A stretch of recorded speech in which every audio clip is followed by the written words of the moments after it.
지역의 이슈를 만나는 시간 헬로 이슈토크 시작합니다. 지난 1년간 이슈토크에서 지역의 다양한 현안들을 살펴봤는데요. 2023년을 잘 마무리하자는 의미에서 이슈토크 연말 결산 준비했습니다.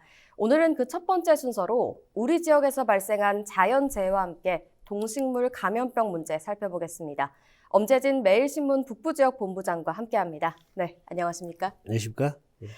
네, 지난 여름철에 집중호우와 태풍이 우리 지역 농가에 특히 큰 피해를 남겼는데요. 지금 정도면 피해 집계는 충분히 마무리됐을 것 같습니다. 네. 피해 현황 설명 부탁드립니다. 그렇습니다. 경북 지역에 사실 지난 여름에 집중호우가 내렸어요. 네. 7월 13일에서 한 15일 사이에 집중호우가 내렸는데 이때는 뭐 전국적으로도 집중호우가 내렸고 아마 그 큰 피해가 있었으면 전국적으로 47명의 사망자가 발생했고 우리 경북에서도 한 25명 정도의 사망자가 발생했습니다.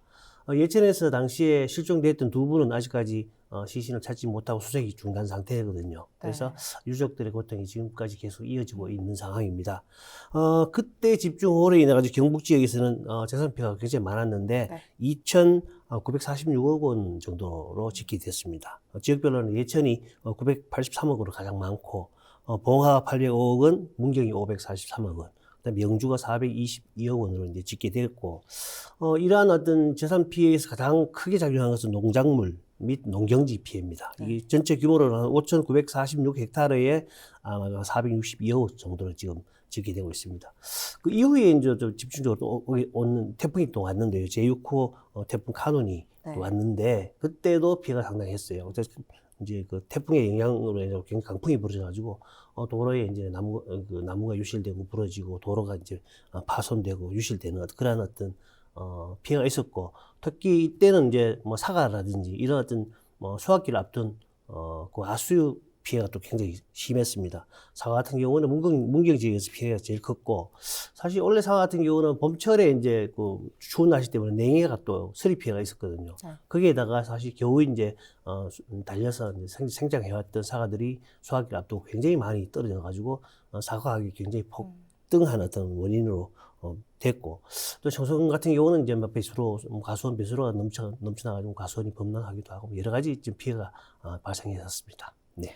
네, 그래서 당시 정부가 피해를 입은 44곳을 특별 재난 지역으로 선포했는데요. 네. 우리 경북 지자체도 여러 곳이 포함이 됐었죠. 그렇습니다. 여러 말씀드렸듯이 앞에 언급했던 집중호우 피해를 받았던 영주나 봉화, 문경, 예천 같은 경우는 실제로 이제 재난 지역으로 이시감지 선포가 되었고 그 외에 이제 집중호우와 태풍이 이제 겹쳤던 안동의 어떤 그런 길안면, 예안면, 그다음에 상주시 동문동, 그다음 청송군 이제 쭉 계속 이어서 이제 재난지역으로 선포됐는데 사실 길안면과 예안 지역 같은 경우는 이제 태풍이라든지 집중호우로 중복돼서 이제 선정이 지정이 됐기 때문에 전체로 따지면은 선포지역 한 44곳으로 이제 볼 수 있겠습니다. 당시 청송군 피해 상황을 보면은 굉장히 좀 그 8개읍면 전 지역에 이제 4월 달에 영하의 날씨가 됐어요. 그래서 서리가 내리면서 냉해가 굉장히 심했고, 그 냉해로 인한 피해가 실제로 3,996 농가인데 한 4,000여 농가에서 3,200헥타르 정도의 피해가 있었습니다. 그 중에 청송은 역시나 사과가 제일 주작물이니까 사과가 2,975헥타르로 가장 큰 피해를 입었고, 복숭아라든 자두, 이제 과실의 피해가 굉장히 있었습니다. 4월 달에 이제 적을 해야 되니까 이제 꼭 수술을 해야 되고 지금 이제 적을 해야 되는데 그때 이제 냉해를 입어서 굉장히 많이 피해를 받고 고추도 굉장히 많이 피해를 받고요. 일단 당시 이제 특별 재난 지역으로 선포되면서 일반 재난 지역보다는 여러 가지 이제 18개 항목 건강보험이라든지 병력동원 예비군 훈련 면제라든지 여러 가지 면제 혜택을 보는 그러한 상황이었습니다. 네, 이번에는 산불 피해도 살펴보겠습니다. 작년에 이어 올해에도 경북에서 크고 작은 산불이 많이 발생했는데요. 올해 피해 현황은 좀 어땠나요? 그렇습니다. 산림청에서 이제 파악한 지역별 이제 산불 현황을 살펴보면은 최근 10년 동안 평균 이제 경북의 산불 건수가 이제 89건인데 이거는 경북에 이어가지고 이제 두 번째로 많은 건수인데 면적으로 따지면 1위입니다. 2위가 이제 전체가 이제 한 2,063헥타르 정도 되는데 2위 이제 강원도의 한 2배 가까운 어떤 그런 면적이로 파악됐어요. 그래서 굉장히 많은 면적이 피해를 보고 있다고 보거든요. 작년에도 이제 전국에서 발생한 산불이 721건인데 이 중에 이제 경북에서 115건이 발생했거든요. 피해 면적도 한 17,000헥타르쯤 되고 2021년도에 한 60건 정도 발생했으니까 1년 사이에 한 1.5배 정도 늘었다고 보면 되거든요. 네. 그래서 굉장히 해마다 많은 어떤 산불이 난다 우리 지역에서. 특히 이제 가을철에 우리 영남 지역에는 굉장히 건조한 날씨가 이어졌거든요. 그래서 가을철 산불도 집중됐고요. 전국 산불의 한 40%가 대구 영북에서 이제 영남 지역에서 일어난다고 이렇게 보면 되겠습니다. 이처럼 이제 해마다 이제 산불이 꾸준하게 이제 발생하고 있는데 최근에도 사실 많이 발생했어요. 지난 10월 24일 날 이제 영주 순회인 소백산 이제 국만봉에서 또 산불이 발생했고 또 이제 겨울철에 접어들면서도 이제는 본격적으로 이제 건조한 날씨가 또 이어졌잖아요. 하다 보니까 굉장히 많은 낙엽들이 말라가 있는 상황에서 작은 불씨가 큰 불로 이제 확대가 되거든요. 그래서 겨울철에도 안심할 수 없는 상황이고 12월 9일에도 경북 상주에 한 야산에서 산불이 났어요. 물론 뭐 큰 어떤 피해는 입히지 않았지만은 지금부터 아마 내년 5월까지 아마 산불이 이제 조심 기한으로 각별하게 산불 예방에 신경 써야 되지 않겠나 이런 생각이 듭니다. 예. 네, 지난해 봄에 경북 울진에서 이 대형 산불이 발생한 이후에 이 복구 사업이 이어지고 있는데요. 네네.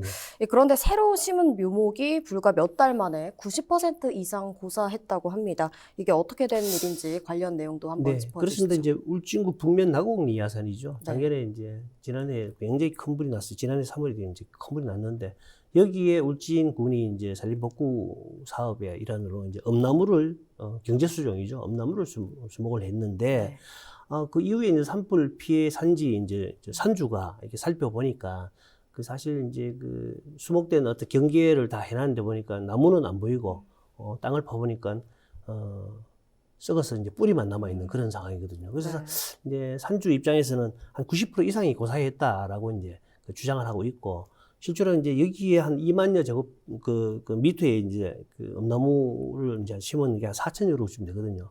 산주는 굉장히 막 형식적인 산림 복구로 인해 예산 낭비를 했다라고 이제 주장을 하고 있는 상황입니다. 그래서 울진군 같은 경우는 당연히 이제 산불 피해지 복구 작업이 이제 진행이 되면 일정 정도 시간이 지나면 활장률을 조사를 해서 생존율이 50% 이하 때는 다시 이제 재수목을 한다 이렇게 밝히고 있고 또 이런 민원이 제기된 산지에 대해서도年초에 묘목을 다시 심을 계획이라고 이렇게 밝히고 있는 상황입니다. 예. 네, 말씀하신 것처럼 제대로 된 복구도 중요하지만 무엇보다 예방이 가장 중요할 것 같은데요. 산림청 자료에 따르면 산불 원인으로 입산자의 실화가 가장 많은 비중을 차지했다고 합니다. 관련 내용도 한번 짚어주시죠. 그렇습니다. 늘상 이제 산불 자료에 보면은 입산자의 실화가 가장 큰 요인으로 보거든요. 그래서 2020년부터 2022년까지 산불 발생 현황 자료에 보면은 역시나 이제 입산자 실화가 12.7건, 36.1%를 차지해요. 굉장히 많이 차지하고 있고, 뒤를 이어가지고 쓰레기 소각, 그 다음에 건축물 화재, 그 다음에 담뱃불 실화, 이런 뒤를 잇고 있는데, 일단은 그러다 보니까 산불 관련 당국이나 지자체에서는 이런 산불 발생 위험한 지역에는 주요 이제 등산로라든지 입산객들이 많이 몰리는 입구에서 화기, 라이터라든지 불 같은 것들을 이제 소지하지 못하도록 다 이제 단속을 하고 또 계도를 하는 상황이거든요. 무엇보다 중요한 것은 이제 산에 들어갈 때는 그런 어떤 화기를 안 가지고 가는 게 좋겠다라는 생각이고 또 이제 가을 거지가 다 끝나고 나면 농촌 들레에 가면은 이제 심심치 않게 이제 농산물, 부산물을 이제 태우는 경우도 많거든요. 사실 이제 작은 어떤 태우는 행위들이 이제 어떻게 보면 좀 아무렇지 않게 생각할 수 있지만 이게 사실 불로 번지게 되면 작은 불씨가 아까 말씀드린 큰 불로 이어지거든요. 그렇게 되기 때문에 이런 부분을 굉장히 좀 조심해야 된다라는 생각하고 지난 10년간 연평균 가을철 이제 산불 발생을 보면 한 35.2건이 되거든요. 피해 면적은 한 11.5 헥타르쯤 되고 그러다 보니까 이제 여러 가지 이제 건당 이제 피해 면적도 0.3 헥타르로 굉장히 커졌어요. 또 진화 시간도 넓어지고 이렇기 때문에 가을철이나 겨울철일 때에서 산불 예방 각별히 주의를 해야 된다 이렇게 보겠습니다. 네, 그럼 이번에는 축산농가에 피해를 준 럼피스킨병 살펴보겠습니다. 발생 초기만 해도 경북은 청정구역으로 알려졌었는데 김천에 이어서 예천에서도 확진 사례가 발생하면서 농가에 큰 충격을 안겨줬습니다. 우선 이 새롭게 등장한 럼피스킨병 어떤 병인가요? 그렇습니다. 이제 우선 럼피스킨병 같은 경우는 원래 이제 국내에서는 우리나라에서는 처음으로 이제 발생을 했는데 네. 소나 물소 등에서 이제 나타나는 거고요. 구제액과 좀 다릅니다. 구제액은 이제 말발굽이 두 갈래로 갈라진 어떤 가축에 나온 부분인데 이거는 이제 소화, 물소에 나타나고 있고, 전염병인데 고열이 납니다. 굉장히 41도까지 고열이 나오고, 이제 피부라든지 이런 데 이제 물혹이 또 생기고, 감염이 되면은 여러 가지 이제 뭐 유량이 감소한다든지 유산을 한다든지 피해가 있어요. 폐사율은 한 10% 정도 됩니다. 10% 정도 되는데, 실제로 이거는 이제 일단은 백신 접종으로도 이제 그 예방할 수 있는 어떤, 그 전염병이라서 백신 접종이 굉장히 중요하고, 일단 사람한테는 이제 전염이 안 되고 있습니다. 그러니까 전염되지 않는 가축병이고, 이 전파 경로는 주로 이제 뭐 흡혈파리라든지 뭐 모기, 진드기 이런 매개곤충에 의해서 이제 전파되는데, 네. 이와 별도로 직접 이제 오염된 어떤 그런 사료라든지 물을 섭취했다든지 또는 오염된 주사기를 통해 가지고도 전파되기도 하거든요. 그래서 다행히 이제 공기를 통해서 전파된 사료는 없습니다. 그래서 좀 다행이고, 요거는 이제 아프리카 토착 전염병으로 보거든요. 실제로 아프리카 쪽에서 발생을 시작했고, 지난 2013년부터 이제 전 세계적으로 이제 퍼져서 유행하기 시작했거든요. 우리나라 같은 경우는 원래 처음으로 발생했고, 이제 지난 11월 14일 날, 10월이죠. 10월 22일 날 충남 서산의 한 농장에서 발생을 했고, 우리 이제 그래서 경북으로 이제 확대되기 시작했는데, 우리 경북에서도 끝까지 이제 11월 달까지 이제 그 청정 지역으로 유지를 하다가 11월 14일, 16일 잇따라 이제 김천에서 발생하고, 그다음에 21일 날 예천에서 발생을 했거든요. 근데 그동안 이제 도축이 꾸준히 이제 이어지고, 추가 확산이나 백신 접종을 통해서, 대량 살처분 이런 것들이 이제 이렇게 벌어졌지만, 일단 이후에는 이제 백신 접종이 완료되고 하면서, 확산 속도가 이제 주춤한 그런 상황입니다. 예. 네, 이 럼피스킨병 폐사율이 10%라고 알려져 있는데 사실 이게 잘 모르는 일반인의 시선에서는 얼마나 위험한 건지 잘 모를 수 있거든요. 예, 이 예. 럼피스킨병이 얼마나 위험한 건지 한 번만 더 설명해 예, 주시죠. 그렇습니다. 실제로 이제 단순하게 10%지만은 감염이 되었을 때는 여러 가지 이제 뭐 아까 살짝 언급했듯이 이제 뭐 그 유산, 뭐 불임, 그다음에 젖소 같은 경우 유량 감소, 뭐 이런 사실 이어지기 때문에 제일종 가축 전염병으로 이제 그 관리하고 있거든요. 관리하고 있는데 실제로 이제 지난해 인도 그 북서부에 한 200만 마리 정도의 어떤 뭐 감염이 됐는데 이 중에 한 15만 마리가 그 폐사를 했단 말입니다. 그러니까 이게 이제 단순하게 이제 수치상으로 10%지만은 이제 폐사율이라든지 이런 것들이 전염률이 늘어나면서 이거 참 이렇게 쉽게 볼 건 아니거든요.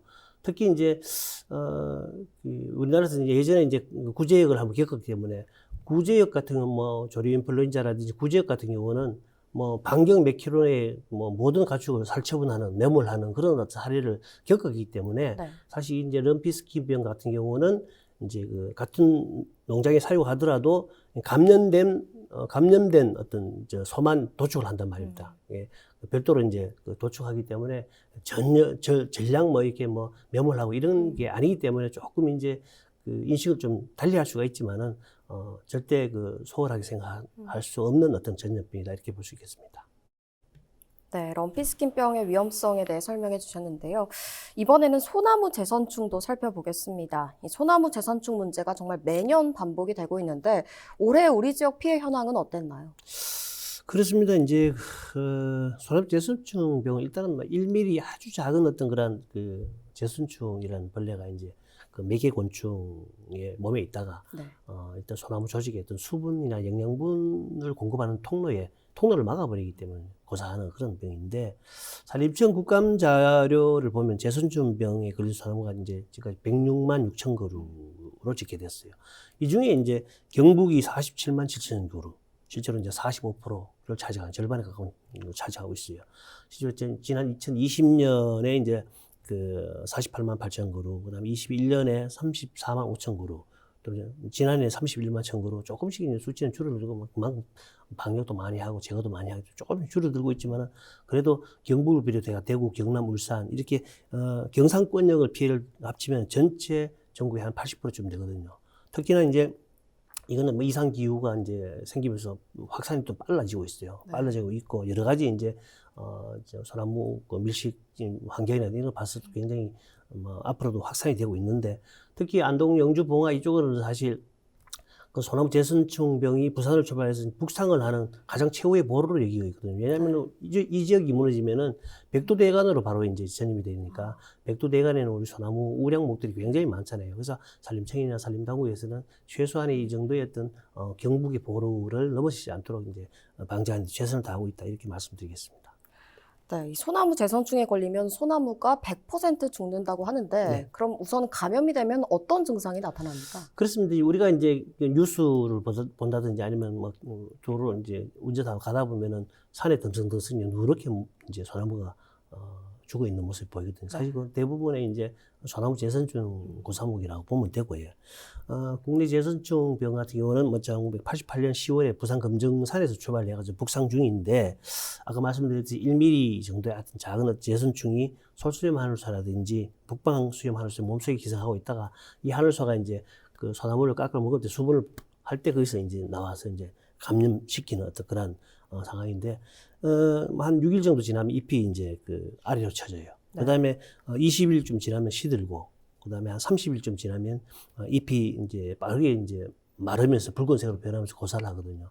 거의 뭐 재선충 병에 감염이 되면은 거의 100% 고사한다고 그 봅니다. 아직까지는 특별한 치료약이나 예방이 없습니다. 그러다 보니까 소나무 재선충이 소나무 에이즈다라고 이제 평가를 하고 있기 때문에 대부분 이제 벌목해서 혼정 처리하고 하는 어떤 수준에 거치고 있는 그런 상황입니다. 예. 네, 그럼 우리 경북에서 이 소나무 재선충이 해마다 발생하는 이유가 뭔가요?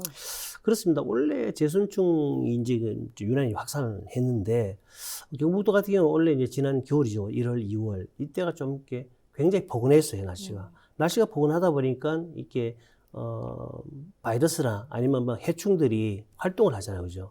사실 겨울에 이제 좀 추워야만이 여러 가지 병 해충들이 좀 이렇게 그 활동을 못 하고 하는데 굉장히 활동을 했어요. 따뜻한 겨울이라든지 뭐 고온 봄철에 고온 건조한 뭐 날씨가 지속됐잖아요. 그러다 보니까 이게 매개충의 밀도라든지 활동량이 늘었다는 게 이제 중요한 이야기 있고 또 이제 태풍이나 집중호우 또 산불 이런 것들 산림재해들 많았어요. 그러다 보니까 그 이제 방치된 소나무가 이제 그 매개충의 산란처가 됐단 말입니다. 그래서 좀 늘었고 또 이제 특히 이제 재선충에 감염됐는데 이제 그 이제 잠복기가 있다요. 잠복기가 있다가 뭐 천천히 이제 그 감염하는 뭐 잠재 감염목 이런 것들이 이제 확인하고 방지하는 좀 어려움이 있었단 말입니다. 네. 특히 이제 뭐 가축도 그렇지만 뭐 나무도 밀집 이제 그 식재, 밀집 사육이 문제가 되는데 포항 같은 경우는 사실 이제 소나무 적정 본수가 이제 1헥타르 600번 정도 되는데 이거는 뭐 포항 한 1,500번 정도 사니까 굉장히 밀집해가 살다 보니까 이게 이제 그 소나무 재선충이 감염된 어떤 소나무도 골라내기도 힘들고 전염도 빠르고 이런 어떤 그런 그 환경이 됐다고 볼 수 있겠습니다. 예. 네, 지금까지 올 한 해 동안 발생한 자연재해와 동식물 감염병 문제 살펴봤는데요. 이 끝으로 오늘 주제에 대해 덧붙일 말씀 있으시면 부탁드립니다. 그렇습니다. 지금까지 말씀드린 자연재해잖아요. 네. 동식물이든지 뭐 사람도 마찬가지지만은 그 바이러스에 감염되는 여러 가지 이제 그 사례가 있잖아요. 뭐 코로나19는 사스라든지 있는데 이것들이 이제 이상 기온이나 막 그 기후 위기로 이제 시작된단 말입니다. 그러다 보니까 이런 부분들은 뭐 우리가 늘상 뭐 미래지향적인 어떤 그런 여러 가지 탄소 중립도 하고 하지만은 가장 중요한 것은 예찰이고 방역이거든요. 그래서 끊임없이 예찰을 하고 또 예방하고 또 그 자연재해가 발생됐을 때는 방역하고 뭐 이런 부분들을 철저히 할 수밖에 없는 그런 상황이다 이렇게 볼 수 있겠습니다. 예. 네, 오늘 말씀 여기까지 듣겠습니다. 네, 지금까지 연말결산 특집으로 자연재해와 동식물 감염병 문제 살펴봤습니다. 이 시간 헬로 이슈 토크는 여기까지입니다. 시청해주신 여러분 고맙습니다.